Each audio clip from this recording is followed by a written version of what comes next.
ప్రియ స్నేహితులారా, ఈనాడు ప్రసారమయ్యే దివ్యవాక్కు కార్యక్రమానికి మిమ్మందరినీ సాదరంగా ఆహ్వానిస్తున్నాము.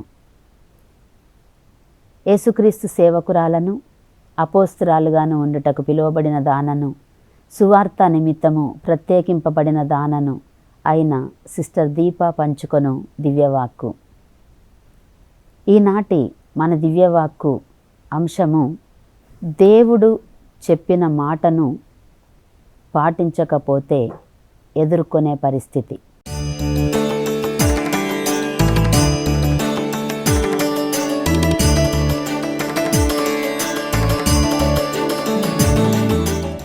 ప్రియ స్నేహితులారా, రాజుల మొదటి గ్రంథము 3వ అధ్యాయంలో మనము సొలొమోను జీవితం గురించి చూస్తున్నాము.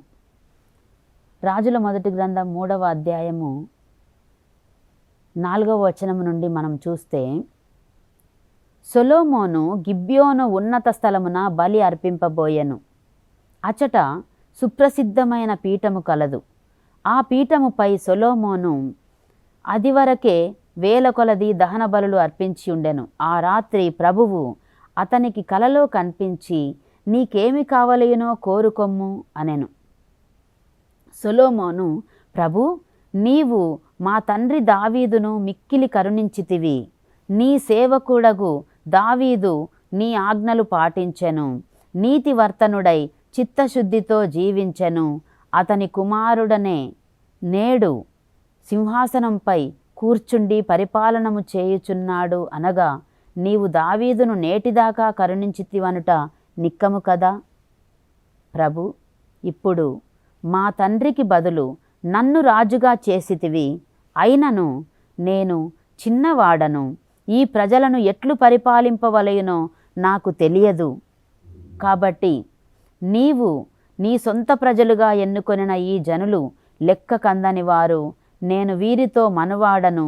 కావున నీవు ఈ సేవకునకు మంచి చెడ్డలనెంచు పరిపాలించు వివేకమును ప్రసాదించుము. లేదేని నీవెన్నుకొనిన ఈ మహాప్రజను పాలించుట నా తరము కాదు అనెను. ఇది సొలొమోనుకు వచ్చిన కల మాత్రమే, నిజంగా కాదు. కలలో, దర్శనంలో దేవుడు సొలొమోనుని అడుగుతున్నాడు, నీకేం కావాలి? అప్పుడు సొలొమోను చెప్తున్నాడు, మా నాన్న దావీదు ఎంతో నీవు చెప్పిన నియమములను పాటించాడు, నీవు కూడా చాలా కరుణించావు మా నాన్నను. కాబట్టి ఇప్పుడు ఆయన స్థానంలో నేనున్నాను. నా తండ్రి తర్వాత నేను రాజయ్యాను. కాబట్టి ప్రభు, నేను చిన్నవాడను, నాకు జ్ఞానాన్ని ఇవ్వండి. మంచి చెడు తెలుసుకొని తద్వారా ప్రజలను పరిపాలించుటకు కావలసిన విచక్షణను, జ్ఞానమును నాకు ఇవ్వండి అని ఆ యొక్క దర్శనంలో అడుగుతున్నప్పుడు దేవుడు చెప్తున్నారు, సొలొమోను కోరుకొనిన కోరిక ప్రభువునకు ప్రీతి కలిగించను. చూసారా, ఈ కోరిక ఎంతో సంతోషాన్ని ఇచ్చింది సొలొమోను. ఎందుకంటే చూడండి, దేవుడు చెప్తున్నారు, నీవు దీర్ఘాయువును కోరలేదు, నీవు సిరి సంపదలను కోరలేదు, నీవు శత్రు వినాశనమును కోరలేదు, ప్రజలను న్యాయబుద్ధితో పరిపాలించుటకు వివేకమును మాత్రము అడుగుకొంటివి. కాబట్టి నేను నీ కోరికను తప్పక తీర్తును. నీ ముందటి వారిలో గాని నీ తరువాతి వారిలో గాని ఎవ్వరికీ లేని వివేకము, విజ్ఞానము నీకు ప్రసాదింతును. నీ ముందు వారినిలో కానీ వెనక నీ తర్వాత వచ్చే రాజుల్లో కానీ ఎవ్వరికి కూడా ఇంత విజ్ఞానం కానీ, విచక్షణను, వివేకమును ఇవ్వలేదు. ఇంకా నువ్వే అని దేవుడు ఎంత గొప్పగా మాట ఇస్తున్నాడు ఆ యొక్క దర్శనములో. నీవు అడుగకున్నను ఈ వరమును కూడా ఇస్తున్నాను. నువ్వు అడగలేదు కానీ ఇంకొక వరాన్ని కూడా నీకు ఇస్తాను. ఏంటంటే, ఏ రాజుకు లభింపని ఐశ్వర్యము, ప్రఖ్యాతి జీవితకాలమెల్లా నీకు లభించును. నీ తండ్రి వలె నీవు నా ఆజ్ఞలు పాటించుచు నాకు విధేయుడవై ఉందువేని నీకు దీర్ఘాయుష్యును కూడా ప్రాప్తించును. నీ తండ్రిలా నీవు నియమములను పాటించి దేవునికి భయపడి నువ్వు జీవించినట్లయితే తప్పకుండా నేను చేసిన ప్రతి వాగ్దానం నీ జీవితంలో నెరవేరుతుంది అని ప్రభువు సొలొమోనుకు తెలియజేస్తున్నాడు ప్రియ స్నేహితులారా. అంతటా సొలొమోను మేల్కొని కలయని తెలుసుకొనెను. అయ్యో, ఇది కలనేనా? నేను నిజంగా అనుకున్నానే, ఇది ఒక కలనేనా అని సొలొమోను గుర్తిస్తున్నాడు. అటు తరువాత అతడు యెరూషలేమునకు తిరిగి వచ్చి ప్రభు మందసము ఎదుట నిలిచి దహన బలులను సమాధాన బలులను సమర్పించెను. సరే, ఇప్పుడు దేవుడేం చెప్పాడు అనంటే, నీ తండ్రి వలె నీవును దేవుని ఆజ్ఞలను పాటించినచో నీకు దీర్ఘాయువును కూడా దయచేస్తాను, ఏ రాజుకు లేని ఐశ్వర్యమును సిరి సంపదలను జీవితకాలం అంతా కూడా నీకు దయచేస్తానని చెప్పాడు. అయితే ప్రియ స్నేహితులారా, అంత సొలొమోను యొక్క విజ్ఞానము వివేకము ఎవ్వరికీ అంతుబట్టలేదు. ఎందుకంటే ఆయన యొక్క జీవితం ఎంతో గొప్పగా అభివృద్ధి చెందింది. తన జీవితం ఎందుకంటే మనము రాజుల మొదటి గ్రంథము 10వ అధ్యాయంలో చూస్తున్నాము. షేబా రాణి రాజు వద్దకు వచ్చి ఎప్పటి నుండో ఆమె రాజును దర్శించాలి. ఎందుకనగా ఈ సొలొమోను రాజును దర్శించి తన దేశానికి వెళ్ళి అనేక మంది చెప్తున్నారు, సొలొమోను చాలా గొప్పవాడు, ఆయన సిరి సంపదలను మనం చూడలేము, ఎంతో ఐశ్వర్యవంతుడు, ఆయన వివేకము ఎంతో గొప్పది అని విన్నది ఈ యొక్క షేబా రాణి. షేబా రాణి వచ్చి చూస్తుంది. రాజుల మొదటి గ్రంథము 10వ అధ్యాయము 4-5 వచనంలో మనం చూస్తాము. సొలొమోను విజ్ఞానము, అతడు నిర్మించిన ప్రాసాదము, అతని భోజనశాలలో భోజనము, అతనికి కొలువు చేయు ఉద్యోగులు, అతని పరిచారకుల నేర్పరితనము, వారు తాల్చిన వస్త్రములు, అతనికి ద్రాక్షాసారాయము అందించు సేవకులు, అతడు సమర్పించు దహన బలులను చూచుసరికి ఆమెకు నోట మాట రాలేదు. షేబా రాణి అంటుంది, నీ గొప్పతనములో నేను నిజంగా నిన్ను చూసినప్పుడు నీ గొప్పతనంలో సగం కూడా వినలేదనిపిస్తుంది.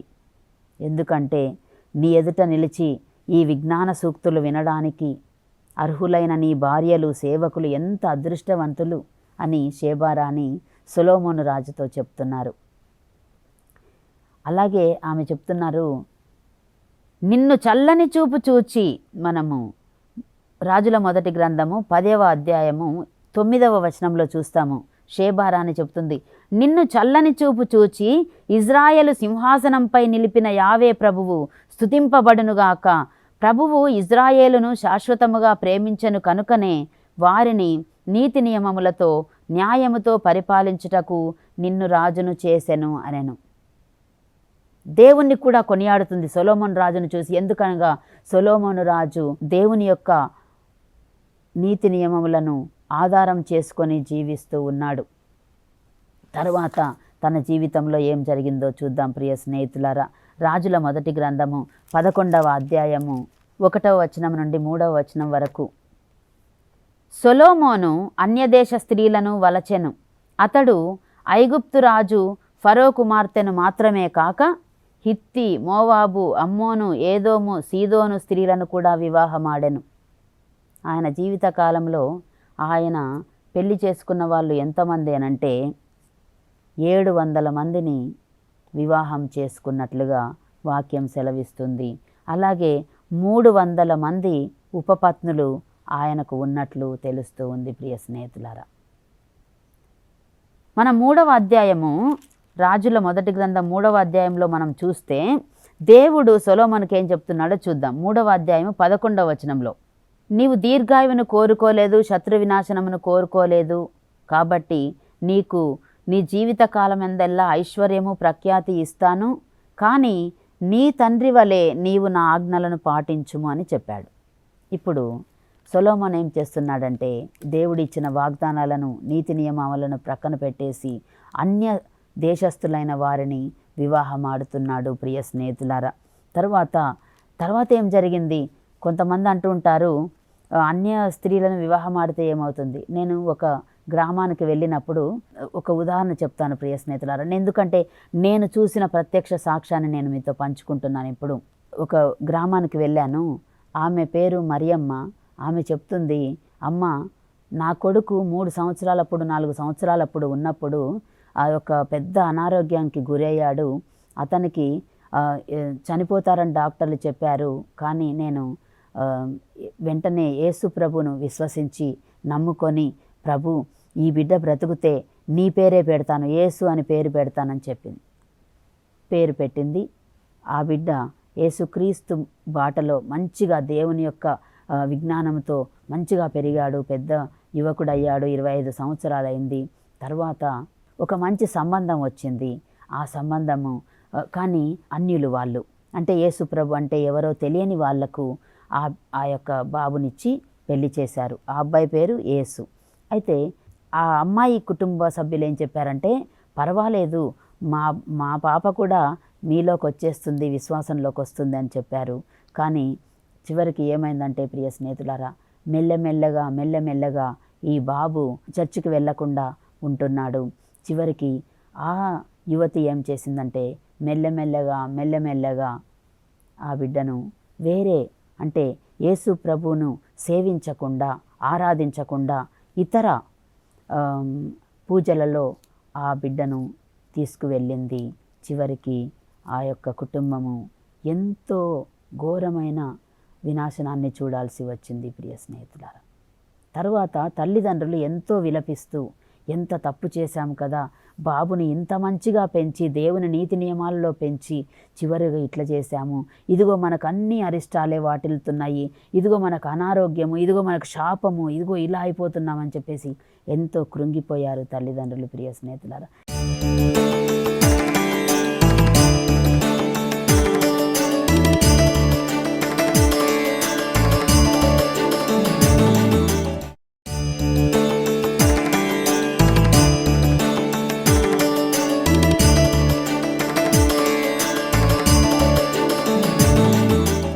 ఈరోజు చూడండి, ఎక్కడో జరగలేదు, సొలొమోను జీవితంలో కూడా జరిగింది. 11వ అధ్యాయంలో 4వ వచనంలో చూస్తున్నాము. సొలొమోను అన్యజాతి స్త్రీలను పరిణయమాడి వారి ఎడల గాఢానురాగము చూపెను. అతడు 700 మంది రాజపుత్రికలను వివాహమాడాడు. 300 మంది ఉపపత్నులు కూడా కలరు. వీరందరికీ ప్రభువు మీద భక్తి సన్నగిల్లిపోవునట్లు చేసిరి. వీరందరూ కలిసి ఏం చేశారంటే, ప్రభువు మీద భక్తి సన్నగిల్లిపోవునట్లు సొలొమోనును చేశారు ప్రియ స్నేహితులారా. చివరి వరకు తన జీవితాన్ని ఎంతో చక్కగా కాపాడుకున్న ఒక వ్యక్తి జీవితంలోకి ఎవరు వస్తున్నారంటే, దేవుణ్ణి ఎరుగని వారు వచ్చినప్పుడు వారు ముందు భరోసా ఇస్తున్నారు, మీ యొక్క విశ్వాసానికి మేము ఆటంకం తీసుకురాము, మీ విశ్వాసంలో మీరు ఉండండి. కానీ చివరికి సొలొమోను చూడండి ఎలాంటి పరిస్థితికి గురయ్యాడో 5వ వచనంలో చూస్తూ ఉన్నాము. ఆ రాజు ఎవరంటే సొలొమోను రాజు సీదోనీయులు కొలుచు అష్టారోతు దేవతను, అమ్మోనీయులు కొలుచు అన్యదైవము మిల్కోమును పూజించెను. అతడు ప్రభువునకు ద్రోహము చేసెను. తన తండ్రి దావీదు వలె ప్రభువును పూర్ణ హృదయంతో ఆరాధింపడయ్యెను. మోవాబీయులు కొలుచు అన్యదైవము కెమోషును ఆరాధించుటకై యెరూషలేముకు తూర్పు వైపున ఉన్న కొండపై ఒక పూజా మందిరమును నిర్మించను. ఇంకా ఒక మందిరాలు కూడా నిర్మిస్తున్నాడు. ఈ యొక్క అమ్మోనీయుల కొలుచు మిల్కోము దేవతకు, సీదోనీయులు కొలుచు అష్టారోతు దేవతకు, అలాగే మోవాబీయులు కొలుచు కేమోషుకు దేవాలయాలు కూడా నిర్మిస్తున్నాడు. ఆ రీతిగానే అమ్మోనీయులు కొలుచు అన్యదైవం మోలేకును పూజించుటకై ఆరాధన మందిరములను నిర్మించెను. అతడు తాని పెండ్లి ఆడిన అన్యజాతి స్త్రీలు బలులు అర్పించుకొనుటకు, సాంబ్రాణి పొగ వేయుటకు వారి దైవములకు పూజా మందిరములు నిర్మించెను. ఎంత ప్రియ స్నేహితులారా, దేవుణ్ణి తెలుసుకొని, దేవుణ్ణి ప్రేమించి పూజించి ఆరాధించి ఎంతో దేవుని మన్ననను పొందిన ఒక విశ్వాసి, ఒక భక్తిపరుడు ఏ విధముగా అన్య దైవముల చేతిలో పడిపోతున్నాడో చూడండి ప్రియ స్నేహితులారా. వారిని గాఢంగా ప్రేమించాడు అని బైబిల్ వాక్యం సెలవిస్తుంది. ఎవరైతే గాఢంగా ప్రేమించారో వారే ఈ విశ్వాసము నుండి తప్పుతో పట్టించారు సొలొమోను రాజును.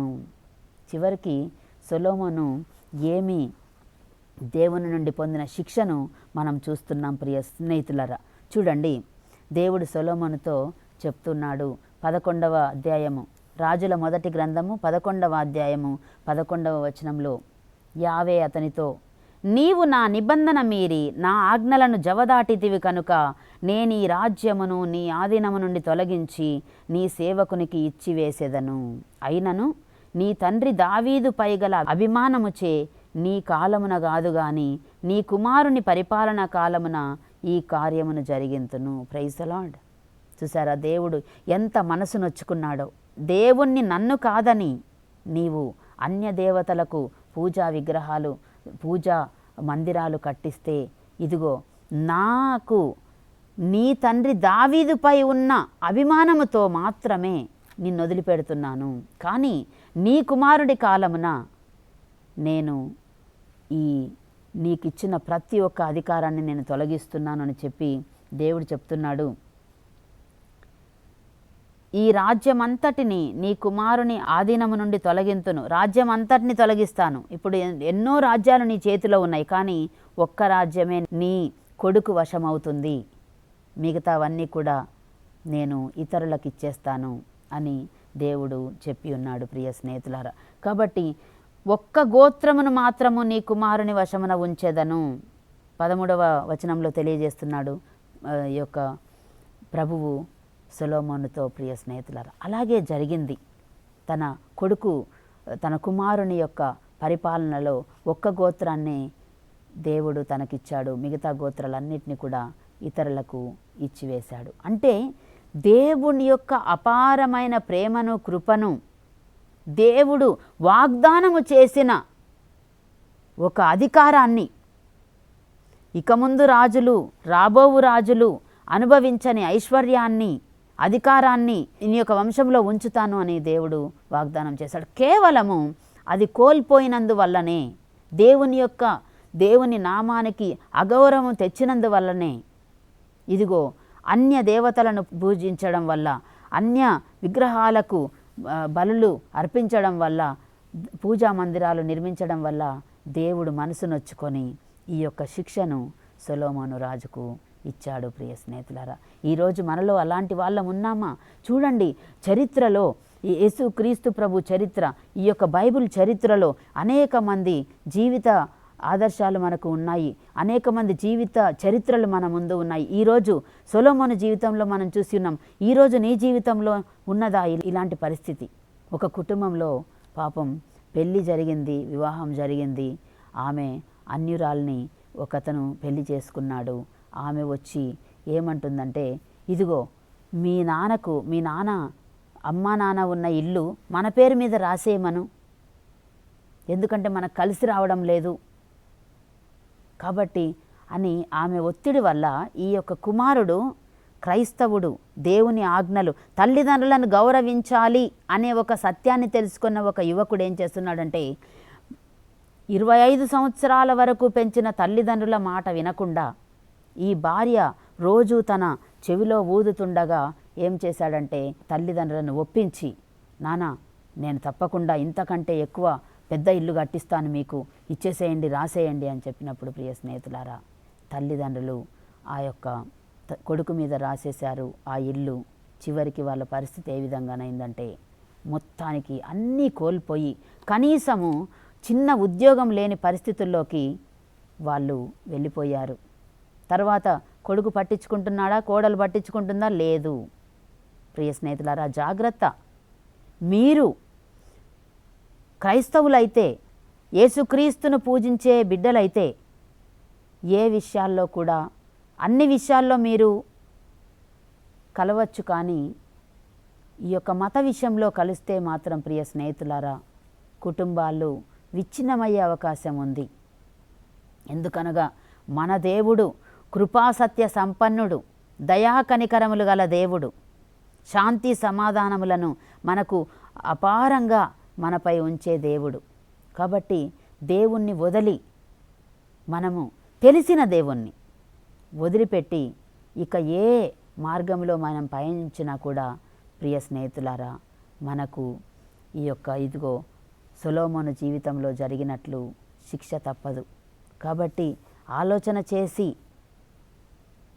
దేవుణ్ణి పూజించడానికి, ఆరాధించడానికి లేక కొలవడానికి ఏదైనా మనకు అవరోధంగా ఉంటే దాని నుండి మనము దూరంగా ఉండాలి.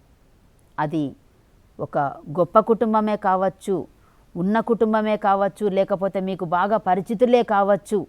కానీ ప్రియ స్నేహితులారా, దేవుని విషయంలో కాంప్రమైజ్ కావడం కానీ, దేవుని విషయంలో సరేలే ఏమి కాదులే అనుకోవడం కానీ చేస్తే దేవుని నుండి మనము పొందే అనేక అపారమైన దీవెనలను కోల్పోయే ప్రమాదం ఉంది ప్రియ స్నేహితులారా. కాబట్టి జాగ్రత్త పడదాం.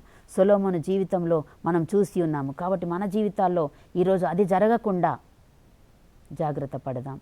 చిన్న ప్రార్థన చేసుకుందాం. సర్వశక్తిమంతుడా, సర్వోన్నతుడా, నీ దివ్య పాదాలకు వందనములు తండ్రి.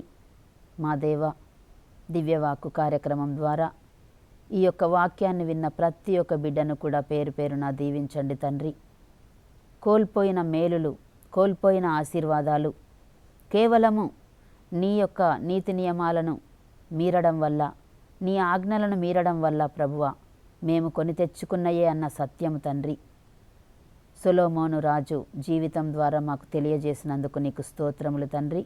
దయగల ప్రభువా, నిన్ను ఆరాధించి, నిన్ను ప్రేమించి, నిన్ను పూజించుటకు నీవు మాకు అన్ని అవకాశాలు ఇస్తున్నావు తండ్రి. ఈ లోకంలో ఉండగా ప్రభు మమ్ములను నీ మార్గము నుండి దూరముగా వెలుచున్న ప్రతి ఒక్క విషయంలో మేము జాగరూకత కలిగి ప్రభువా జీవించే కృపను దయచేయండి. కుటుంబాలను దీవించండి తండ్రి. బిడ్డల వివాహ విషయంలో తండ్రి, అలాగే సెటిల్మెంట్ విషయంలో ప్రభువా నిన్ను ప్రేమించి, పూజించి, ఆరాధించే బిడ్డల సాంగత్యమును కోరుకొని తద్వారా ప్రభు అనేక దీవెనలను నేను నుండి పొందే కృపను దయచేయండి తండ్రి. దయగల దేవ, నిత్యుడవు సత్యుడవైన నిన్ను తెలుసుకున్న తరువాత తండ్రి వెలుగు మార్గములో తండ్రి నడిచే కృపను దయచేయమని వేడుకుంటున్నాం ప్రభువ. ఎట్టి పరిస్థితులలో తండ్రి ప్రభు నీ మార్గము నుండి వైదొలగక ప్రభు ఈ లోకంలో ఉండగా సంపూర్ణమైన మనసుతో, నిండైన విశ్వాసంతో నిన్ను కొలిచి ప్రేమించి పూజించే కృపను మా అందరికీ దయచేయమని తండ్రి, ఈ యొక్క కుటుంబాలలో ఏ ఏ అవసరం ఉన్నదో ప్రభు ఆ అవసరాలెల్లా కూడా వారికి దయచేయమని, దీవించమని, ఆమోదయోగ్యకరంగా ప్రభు వారిని మేలుకరంగా ప్రభు వారికి క్షేమకరంగా ఉండే ప్రతి విషయమును ఆశీర్వదించుమని, దీవించుమని, ఒనగూర్చుమని నజరేయుడా యేసు ప్రభువ నీ పరిశుద్ధమైన పవిత్రమైన నామమున అడిగి బ్రతిమాలి వేడుకొనుచున్నాము తండ్రి. ఆమెన్. యేసు రక్తమే జయము, ప్రభు యేసు రక్తమే జయము, యేసు నామమందే సంపూర్ణ విజయము, యేసు నామమందే సంపూర్ణ స్వస్థత, యేసు నామమందే సంపూర్ణ విడుదల. హల్లెలూయా, హల్లెలూయా, హల్లెలూయా. దేవునికి స్తోత్రం. ప్రియ స్నేహితులారా, వచ్చే వారం ప్రసారమయ్యే దివ్యవాక్కు కార్యక్రమమునకై వేచి ఉందాం. అంతవరకు సెలవు. చూస్తూనే ఉండండి మన దివ్యవాణి కథోలిక టీవీ ఛానల్.